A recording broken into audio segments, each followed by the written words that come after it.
Nous avons 28 ans et nous sommes dans un magasin de télé pour acheter une télé. Et subitement, tous les écrans se sont mis à montrer le film de l'avion dans la tour. Nous sommes tout le quartier au grand complet devant la télé du marchand de téléphone et nous faisons de grands signes à ceux qui descendent des jonques revenant de la pêche pour qu'ils viennent voir. Nous sommes le 11 septembre 2001 et nous avons appris depuis longtemps à considérer les images comme les facettes d'un monde cohérent. Nous avons 20 ans et nous buvons un café au bar avec notre petite amie avant d'aller travailler. Et les clips de Makina sur la télé au-dessus du barman se sont interrompus pour montrer l'avion se précipiter contre la tour 2 fois. Nous avons 34 ans et de toute façon la télévision est allumée en boucle dans toutes les cellules. Nous avons 8 ans et chez nous le nom de cette ville se prononce différemment. Nous avons 54 ans et nous sommes tous sortis des tanneries pour aller regarder la télé du café d'à côté où les clients avaient interrompu leur partie de domino. Nous avons besoin de voir se construire pour contrer l'invasion générale de la poussière sur ces images parfaites et pourtant incompréhensibles, quelque chose qui aille dans le sens d'un récit cohérent. Le fil intime de nos journées s'est rompu dans l'explosion que nous avons regardée ensemble. Nous avons 31 ans et voilà qu'aussitôt à peine les tours écroulées, les actes commis, c'est symbole contre symbole, métaphore contre métaphore.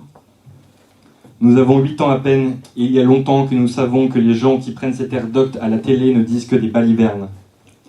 Nous sommes le 11 septembre 2001, le 21e siècle ne fait que commencer.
l'espace de quelques secondes, l'avion traverse le cadre de ciel bleu et uni, fonce dans la tour sur la droite de l'image et explose dans un nuage de feu et un bruit de tempête.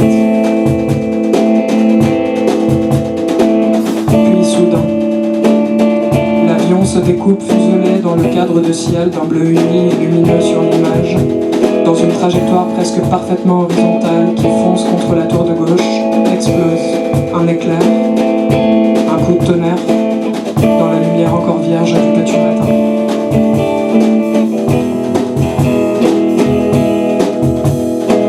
En l'espace de quelques secondes, la carlingue glacée devient incandescente et dévaste les doubles vitrages et les châssis métalliques, des immenses fenêtres au niveau des 90e étages.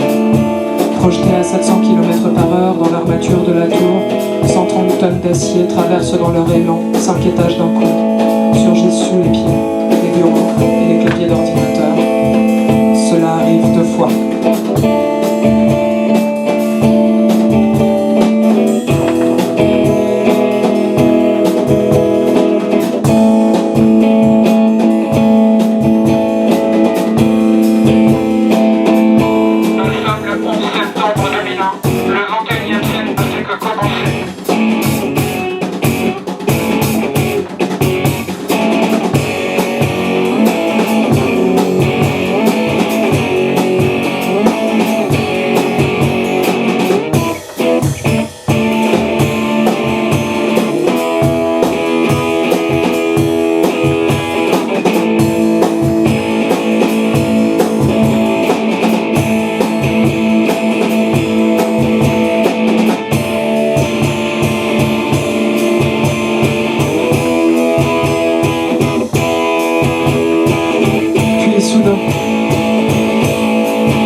Frémissant, les étages du haut de la tour sud s'effondrent de tout leur poids sur ceux du dessous, et la tour s'écroule sur elle-même en un coup de tonnerre inouï.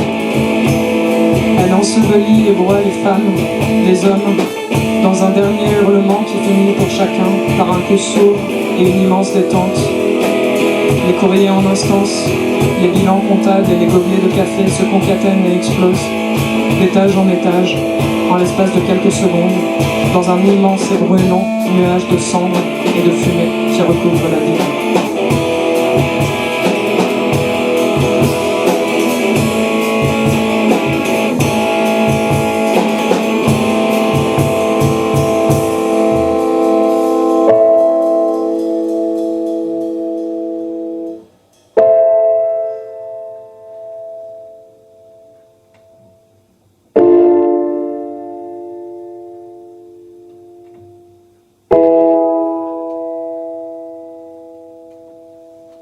Puis soudain, la tour nord penche imperceptiblement, se redresse, et tranquille comme un fauve condamné, d'un coup, vertical s'effondre. Un épais nuage recouvre la ville. On n'y voit plus rien.